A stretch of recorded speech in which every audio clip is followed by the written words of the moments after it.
दिल्ली ही भाजपचीच। दिल्ली विधानसभेमध्ये भाजपचा मोठा विजय झालेला आहे आणि 27 वर्षांनंतर भाजपचं कमळ हे दिल्लीमध्ये फुललेलं आहे। भाजपला दिल्लीमध्ये 48 जागा मिळाल्या तर आपला केवळ 22 जागांवर विजय मिळवता आलेला आहे। आपला मागच्या निवडणुकीमध्ये 62 जागा, मात्र आता आपची घौडदौड जी आहे ती 22 जागांपर्यंत आलेली आहे। केजरीवाल आणि सिसोदियांच्या पराभवामुळे दिल्लीमध्ये आपला मोठा धक्का बसलेला आहे। चौथ्यांदा सत्ता स्थापन करण्याचं आपचं स्वप्न त्यामुळेच भंगलेलं आहे। केवळ 23 जागांवरतीच त्यांचा विजय झालेला आहे।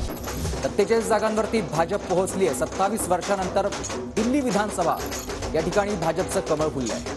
काँग्रेसला दिल्लीमध्ये भोपळाही फोडता आलेला नाही। 2015-2020चा काँग्रेसचा परफॉर्मन्स, त्यावेळेला सुद्धा एकही जागा काँग्रेसला जिंकता आलेली नव्हती आणि तेच चित्र या ठिकाणी पाहायला मिळतंय। त्याच्यामुळे काँग्रेसला मतदारांनी, दिल्लीकरांनी संपूर्णपणे नाकारल्याचं चित्र पाहायला मिळतंय। तर माजी मुख्यमंत्री अरविंद केजरीवाल आणि सिसोदिया यांच्या पराभवामुळे दिल्लीमध्ये आपला मोठा धक्का बसलेला आहे।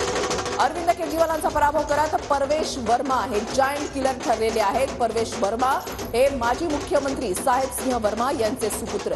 दिल्लीत तालकाजीमधून आपच्या आतिशींचा विजय झाल्यानंच आपला मोठा दिलासा मिळालेला आहे, कारण इतर बडे नेते पराभूत झालेत, मात्र आतिशी यांचा विजय झालेला आहे।